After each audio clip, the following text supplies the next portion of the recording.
The film opens with the United States during Prohibition, a period when the distribution and consumption of alcoholic beverages was illegal. Amidst the legal and social chaos of the time, a traveler named John Smith is seen driving his car from Texas towards the Mexican border. Through his inner monologue, the audience is introduced to John's character, who has always lived on the move without a definite destination. It is known that he lives like a snail. He does not like to settle down in one place and always moves from city to city like a manigaladra. This time, his journey leads him to stop in a remote town called Jericho, which is located about 50 kilometers from the U.S.-Mexico border. The small town turns out to be unsafe. The power there is controlled by two major criminal groups, one led by an Irish gangster named Doyle, and the other controlled by an Italian mafia boss named Fredo Strozzi. When John had just entered Jericho, he found several gang members loitering on the side of the road, giving off an unfriendly vibe. One coffin merchant even smiled at him with an odd and intimidating expression. But before John had even set foot in the city, a problem greeted him. The incident begins when he accidentally looks at a woman named Felina who is crossing the street. Unbeknownst to him, Felina is Doyle's girlfriend. The stare is perceived as a form of harassment by the Irish gang members, and they respond by vandalizing John's car, leaving him feeling very upset and aggrieved. This guy thinks it's a free country. Lights out. Good idea to be looking at Mr. Doyle's girl that way. Sheriff's office is right over there in case you want to complain about anything. Frustrated, John decided to seek justice by reporting the incident to the local sheriff's office. But instead of getting protection, two sheriff's officers named Ed G. and Bob showed cowardice. Instead of taking action against the perpetrators, they advised John to leave town immediately for his own safety. Do yourself a favor. Get a firearm.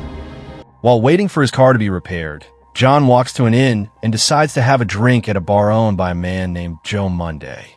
As they talk, John learns that the gangsters who damaged his car are from an Irish gang. Joe explains that the Irish gang and the Italian gang have been enemies since they arrived in Jericho, and the constant fighting between the two gangs has made many townspeople choose to move to safer places.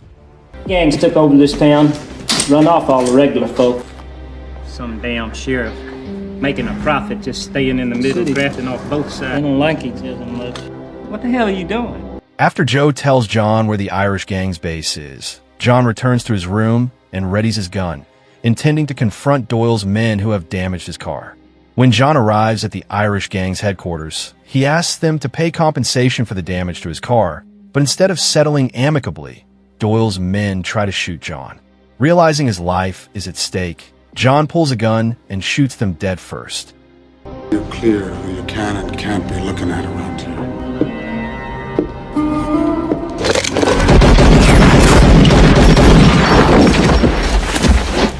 Tell Mr. Doyle if he'd have hired smarter guys, none of this would have happened. The news of John's victory in the shootout soon spread and impressed Strozzi, the leader of the Italian gang, especially since John managed to defeat Doyle's men who were known as snipers, even though the main shooter was in Mexico at the time. Strozzi meets John and offers him a job as a hired gun in the Italian gang, as he believes there will be a war between the gangs after Doyle's sniper returns. He even offered a large fee to John, who accepted the offer. I'm Smith from back east. All right. That's why you're here. Shortly after, Strozzi asked his personal assistant and girlfriend, Lucy Kalinsky, to escort John to the prepared room. Would you please take Mr. Smith to his room? The skirt was from just outside of Cicero. Later that evening, John had dinner with the Italian gang members, and Strozzi introduced him as their best shooter. However, Giorgio Caranti, Strozzi's cousin and advisor, disagrees with the decision. He was worried that John's presence would undermine the truce agreement between the two gangs. Even so, Strozzi remained adamant with his decision. And I don't like new faces. Doyle's guys are scared of him. Yeah, hell, he was in town 20 minutes. Not wanting to worsen the relationship between the two gangs, John returned to Joe's inn. There, he called a call girl to accompany him. Unexpectedly, The woman turns out to be a spy sent by Doyle. A shootout ensued, and John had to fight his way out of Doyle's gang's attack on a rainy night.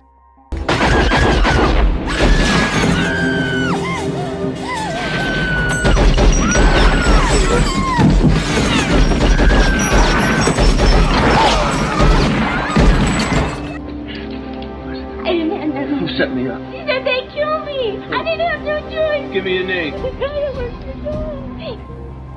Upon hearing of the attack, Strozzi orders Lucy to pick John up from the motel and take him out of the city, where Strozzi has gathered his entire gang. While traveling with Lucy, John tries to figure out Strozzi's mysterious first name. Lucy explains that it's a very special name that she only uses when she's alone with Strozzi. Upon arriving at the meeting place, Strozzi announces that Doyle has taken over their Mexican liquor supplier. To retaliate, Strozzi planned to hijack Doyle's lorry. This is where you're gonna start to earn your pay. Plus, you know what's really defrosting? We get Doyle's trucks. On the day of execution, the plan went smoothly as the local officers who were supposed to escort Doyle's truck had been bribed by Strozzi to side with him. Might be a good time for you guys to give up. Mátalos!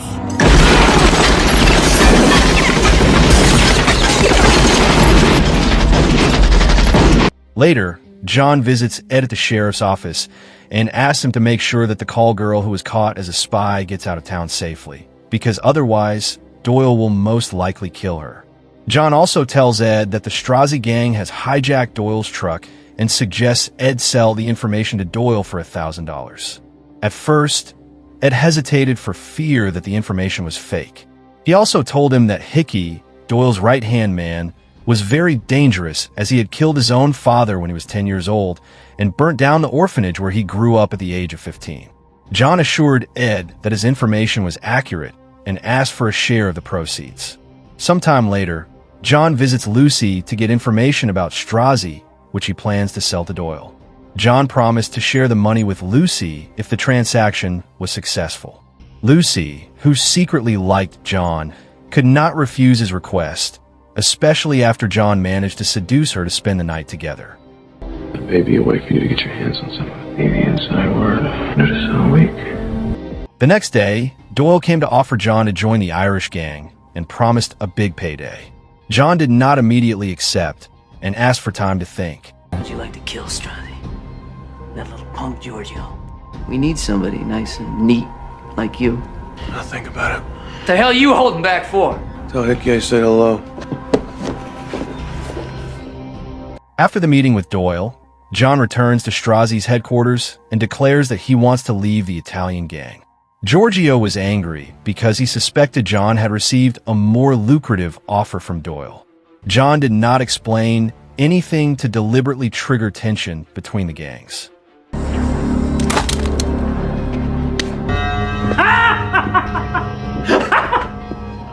Mr. Doyle, I turned Strozzi down. Hickey's back. A few days later, Hickey, who had just returned to Jericho, heard that his drink truck had been hijacked by the Italian gang. He plans to retaliate. He broke the truce. Hit our trucks in Mexico. Killed all our guys.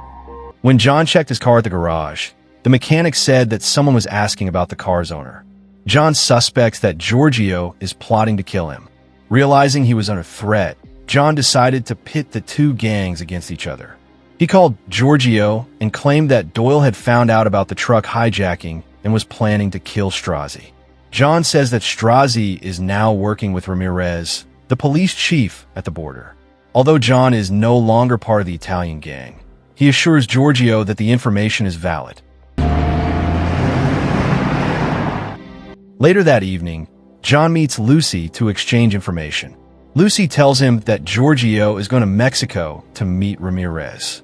The next day, John meets Doyle and tells him that Giorgio will bribe Ramirez as part of the Italian gang's plan to hijack another drinks truck. Doyle was pleased and gave John a lot of money, but John only took $2,000 as per the original agreement. During the meeting, Doyle again asked if John would join, but John again delayed answering, upsetting Doyle. Doyle then sent Hickey to Mexico to stop the meeting. At the bar where Giorgio met Ramirez, Hickey shot the patrons and caused Giorgio to surrender.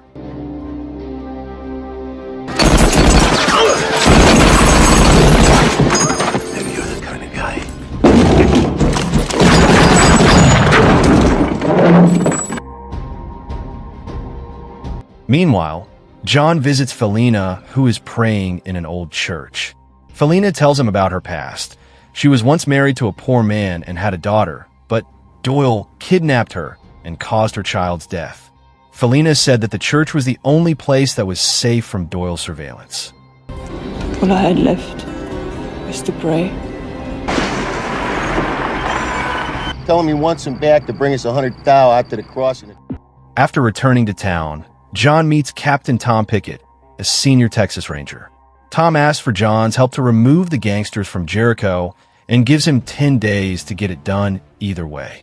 Meanwhile, Hickey and his men capture Giorgio and demand a $100,000 ransom. The two gangs agree to an exchange near the border. On the day of the exchange, Strozzi arrives with a suitcase that turns out to contain only papers. You get the briefcase, you let go of the rope. Don't shoot me! Son of a bitch!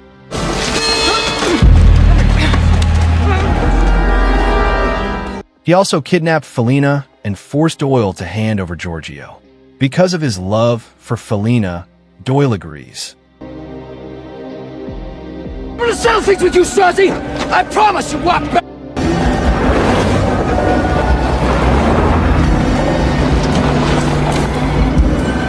The next day, Lucy went to John after Strozzi had thrown her out. She claimed to have been beaten up for accidentally calling Strozzi by his first name. Unable to bear life in Jericho, Lucy asked John for help to escape. John gave her money so she could start a new life. Later that night, John pretends to join Doyle's gang and demands payment up front. He also asked about Felina's location under the pretext of wanting to protect her. Doyle told him about the hideout, which was guarded by 8 men. John thought this was not enough and suggested sending him to look after Felina. Upon arriving at the safe house, John killed the guards and rescued Felina. Girl upstairs.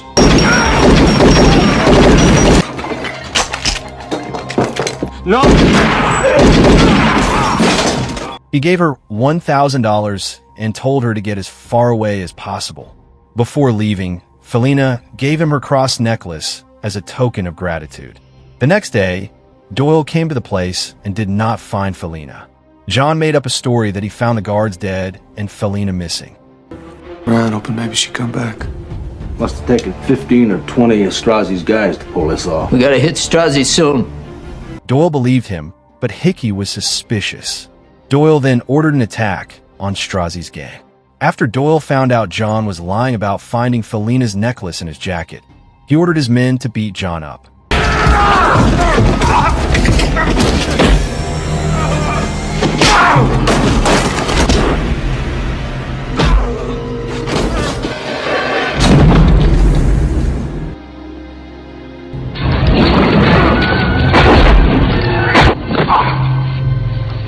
However, John managed to escape and hide in Joe's ice room.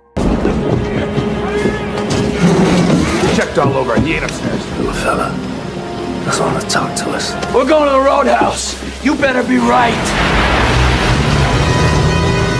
When Doyle's gang attacked Strozzi's headquarters, they thought John had died in a fire.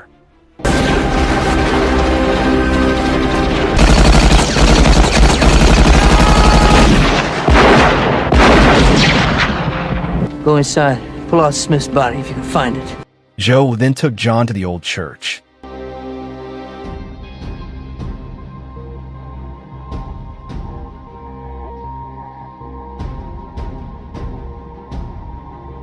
Hickey gets back, we'll be cutting them off one by one.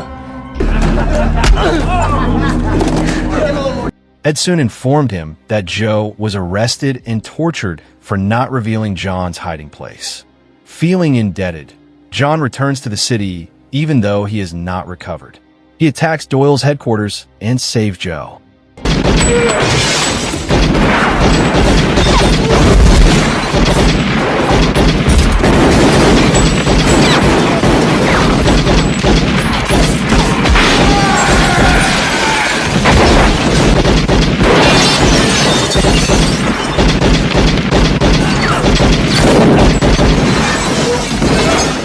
He then asks Ed to deliver a message to Doyle that he is waiting for them at the church.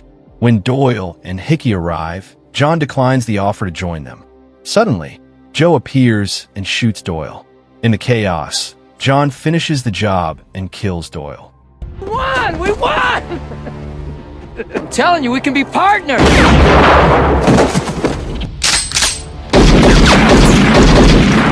That's for what he done to my town! Hickey challenges him to a duel in Chicago, but it's just a ploy. Hickey tries to attack, but John is faster and kills him.